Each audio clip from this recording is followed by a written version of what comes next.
Selon le porte-parole du Khalife des Mourides, mais de façon particulière, les gestes barrières devront être respectés par les fidèles. Vous entendrez les précisions de notre correspondant Touti Sey. Inondation lors des fortes précipitations après les instructions du chef de l'État au ministre de l'Intérieur et de l'Assainissement de déclencher le plan Orsec. Les deux homologues en visite dans les zones inondées comme les parcelles Asseni, Diakhaï, car les impacts y sont durement ressentis. Vous entendrez les précisions de Elhaj Moussa Thiam, notre correspondant dans la banlieue. Des inondations qui posent un problème structurel mais relèvent de la responsabilité de l'État du Sénégal, selon Maurice Soudier John, enseignant-chercheur en sciences politiques à l'université Gaston Berger de Saint-Louis. Vous l'entendrez également dans ce journal. Il était l'invité de Baye Marguey dans l'émission Objection de ce matin. Voilà pour les principaux titres de ce journal mis en onde par Papa Abdoulaye.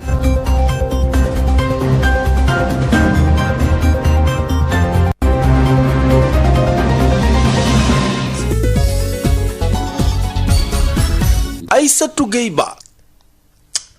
Le ministre de l'Intérieur, Aly Ngouille Ndiaye, et celui de l'Assainissement en visite aux zones inondables, notamment les parcelles Asseni, Diakhaï. Moussa Thiam, vous êtes en direct. Voilà, vous avez dit Aïssatou Gueye, nous sommes présentement ici au niveau de Kamil Bass où les ministres donc de l'Intérieur et de l'Assainissement sont attendus d'un moment à l'autre, mais pour le moment un important dispositif donc de sécurité est mis en place pour un peu sécuriser la zone. Retenez qu'également beaucoup de manifestations ont été notées ces derniers jours.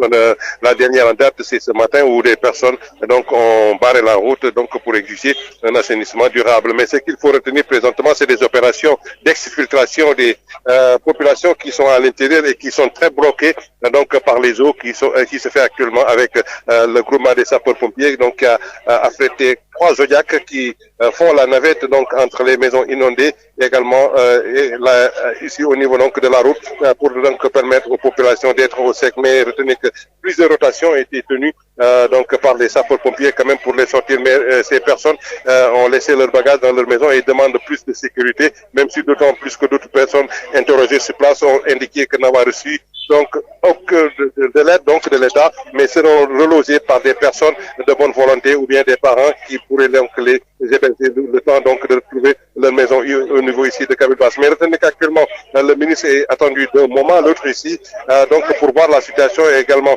voir si les travaux de drainage ou bien les travaux pour la fin donc de l'ouvrage qui devait être mis et pour évacuer l'eau de cette zone vers le lac de Mbao sera effectif ou pas, mais des questions se posent pour voir est-ce que du côté de Mbao, là-bas aussi, on n'a pas fermé donc l'ouvrage pour empêcher l'eau quand même de se déverser de l'autre côté. Ce sont des questions qui se posent par-ci par-là, mais retenez qu'également les solutions seront trouvées certainement par les autorités et que nous attendons pour voir réellement qu'est-ce qu'ils proposent pour réellement voir les moyens logistiques et les moyens humains donc mis en place pour secourir les populations et qui sont très affaiblies, qui sont très affectées par les inondations en ce moment ici dans la zone de Kamil Bass, Aladji Pathé, les parcelles Asseni, Rufisque, entre autres, à Aïssatou Gueye-Ba.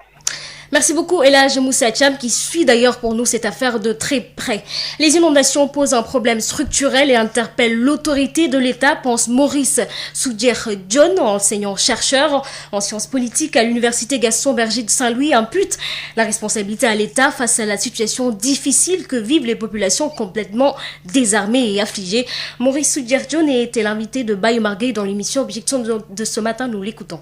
Je crois que c'est des problèmes structurels que pose la question des inondations.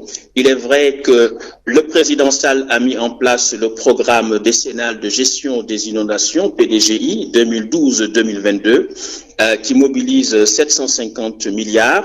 Et ce projet-là vise une amélioration de la connaissance des zones d'inondation, un relogement des populations sinistrées, la planification, l'aménagement des villes et un important aspect relatif au renforcement de la résilience des villes et aussi la construction d'ouvrages de drainage des eaux pluviales. Mais je crois que fondamentalement, sur des questions essentiel, je crois qu'il faut se ramener à l'autorité de l'État par rapport à l'urbanisme, par rapport à l'habitat, par rapport à l'assainissement et par rapport à l'aménagement du territoire. Parce que aujourd'hui, il faut que l'on mette en place des dispositifs et qu'on fasse respecter la loi sur le statut des zones inondables et des zones à risque qui doivent être préservées de tout lotissement. Il faut également, sur le plan de l'aménagement du territoire, qu'on voit que Dakar est en train d'étouffer, qu'il y a une concentration humaine,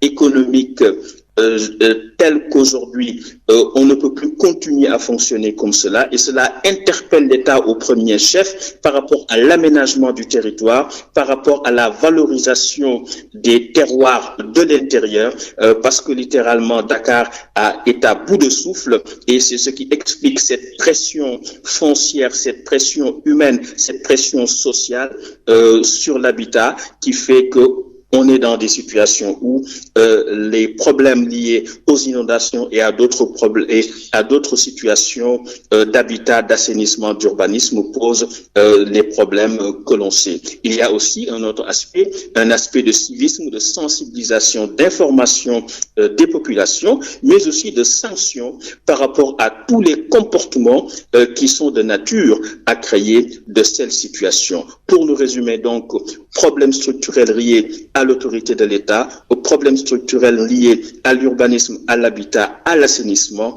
problèmes structurels également liés à l'aménagement du territoire pour développer les terroirs de l'intérieur et désengorger Dakar pour régler de façon définitive ces problèmes récurrents d'inondation. Parlons de tout à fait autre chose. Après les nombreuses polémiques sur la tenue ou non du Magal de Touba, tout est finalement clair, car le Magal de Touba aura bel et bien lieu, mais sera célébré avec des changements à cause de la Covid-19. Le porte-parole du Khalife a fait face à la presse au nom du guide religieux. Il exhorte les populations au respect des mesures et ordonne aux talibés de collecter 5 millions de masques. Tout ici. Après les rencontres tenues et présidées par le préfet et le gouverneur de la région, le porte-parole du Khalife général des Mourides a à son tour fait une déclaration ce dimanche. Serigne Bassirou Mbacké Abdou Khadre, face à la presse, a précisé que le Magal de Touba sera célébré et le Khalife général des Mourides recommande à tous les talibés de prendre les dispositions utiles. Il est d'abord revenu sur le sens du Magal et la nécessité de le célébrer. Selon Serigne Bassirou Mbacké Abdou Khadre, malgré la présence de la Covid-19, les talibés ne doivent pas s'inquiéter car Serigne Touba, de par ses pouvoirs surnaturels, a à plusieurs reprises guéri des individus de différentes maladies. Néanmoins, il exhorte les talibés à respecter les mesures barrières et pour cela, il estime qu'un élan de solidarité s'impose pour une dotation suffisante en masques. Le Khalife général des Mourides donne digal aux talibés de collecter 5 millions de masques. Le porte-parole du Khalife a par ailleurs précisé que des changements sont prévus cette année. Le principal est la non-tenue de la cérémonie officielle afin d'éviter les rassemblements. Il n'y aura pas également de conférences publiques. Les thèmes seront développés à travers les technologies de l'information et de la communication. Il n'y aura pas aussi de caravanes en lieu et place. Ce sont des séances de sensibilisation des populations qui seront programmées. Le porte-parole du Khalife a par ailleurs rappelé les investissements de l'État en vue du Magal. Il s'agit de 4 milliards pour l'hydraulique, 15 milliards de francs CFA pour l'évacuation des eaux usées, 12 milliards pour la voirie et 2 milliards pour l'éclairage. Selon toujours le porte-parole, le Khalife a interdit l'organisation d'activités dans les quartiers avant le Magal, communément appelé Safar. Concernant les ziyares dans la mosquée, le porte-parole a appelé à une meilleure organisation. Serigne Bass a enfin précisé que les ambassadeurs et autres personnalités des pays étrangers ne seront pas invités cette année au Magal. Tout ici, Mbacké, Sud FM. Tout ici, coronavirus oblige pour que ces décisions soient prises. Et justement, le coronavirus ne finit pas de se propager au sein du pays. Les chiffres du jour font état de 39 nouveaux cas positifs, dont 24 issus de la transmission communautaire. 71 patients sont déclarés guéris ces dernières 24 heures. Le point quotidien sur la situation du Covid-19 dans le pays est fait par le docteur Elhadji Mamadou Ndiaye, directeur de la prévention, que nous écoutons.